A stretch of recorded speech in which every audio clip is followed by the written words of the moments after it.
এখানে একটা 200 বছর পুরাতন একটা বাড়ির সন্ধান পেয়েছি। আমরা সেখানেই যাচ্ছি। আমাদের চ্যানেলে সাথে থাকুন।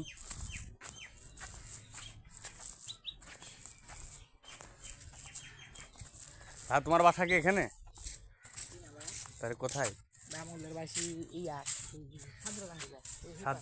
সাদরাকান্দি। আচ্ছা, এই যে এই বাড়িটা কতদিন আগে করে বাড়িটা? হ্যাঁ, এই যে এই বাড়িটা, এই যে পুরাতন বাড়ি যেটি ভাঙা দেখা যাচ্ছে, জানেন না?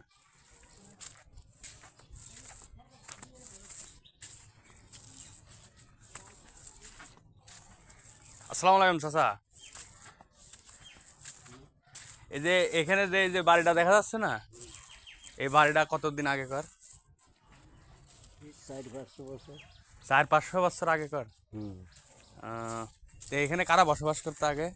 জমিদার। জমিদাররা? কোন জমিদাররা এটা?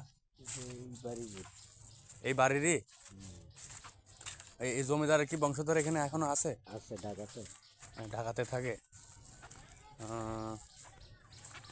এরা কি এই অঞ্চলের আগে কি কর তুলতো? এখন করে মানে পূর্বপুরুষের নাম টাম কি জানেন আপনি? হ্যাঁ, হ্যাঁ,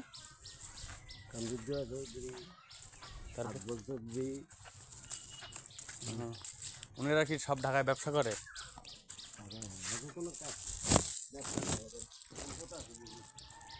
মানে এর কোনো ব্যবসা নাই, সম্পদের উপরেই চলে।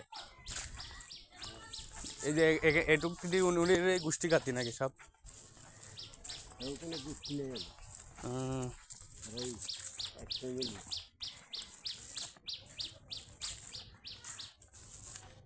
তার মানে আপনারা বুঝতেই পারতেছেন আমরা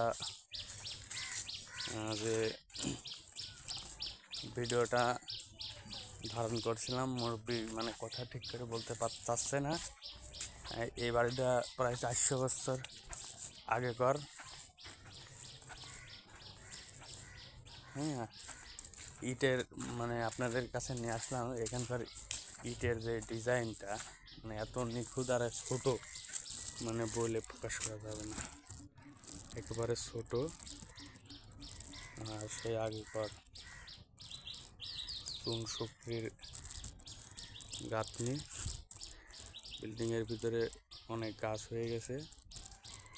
তো এনাদের যারা এখন আছে তারা সব ঢাকায় বসবাস করে, এবং এদের কোনো ব্যবসা বাণিজ্য করে না। এরা জমি জাতি আছে, তাই দিয়ে চলাচল করে।